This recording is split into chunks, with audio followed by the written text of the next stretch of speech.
Aujourd'hui, c'est le dimanche de la généalogie. La généalogie d'une personne détermine son origine. C'est pourquoi Matthieu a commencé son évangile et a montré que Jésus était un descendant d'Abraham, le père de tous les fidèles, et qu'il venait directement des descendants de David, accomplissant ainsi les prophéties du Ancien Testament, l'origine de Christ qui serait venue de la descendance de David. L'évangile de Matthieu relie généralement l'Ancien Testament au Nouveau Testament et contient de nombreux textes qui montrent comment le Seigneur Jésus a accompli l'Ancien Testament. Ce texte, beaucoup de gens le suppriment et ne le lisent pas car il est inutile. Il y a beaucoup de noms, et il n'a aucun sens pour nous. Mais ce texte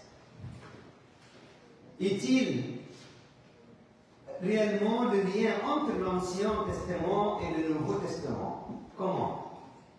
Dans les 17 premiers versets, nous rencontrons 46 personnes réparties sur 2000 ans.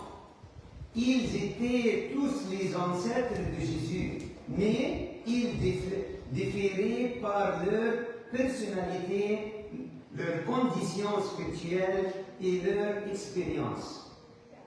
Certains d'entre eux étaient des héros de la foi, comme Abraham, Isaac et David. Certains d'entre eux étaient des femmes. Certains d'entre eux étaient des prostituées comme Rahab et comme Ruth. Beaucoup étaient des gens ordinaires comme Esdron, Aram, Nachshon. Certains étaient méchants comme Manassé et Abia.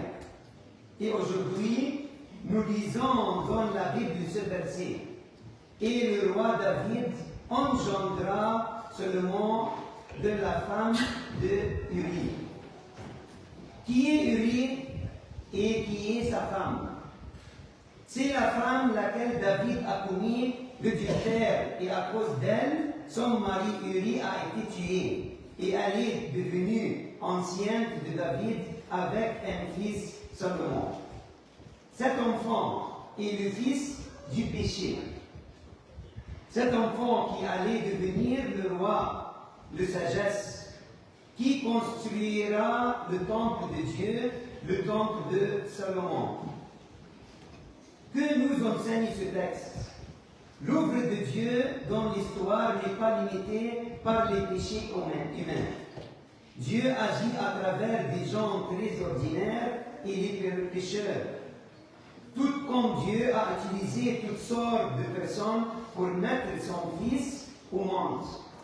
Aujourd'hui aussi, Dieu utilise diverses personnes pour accomplir sa volonté.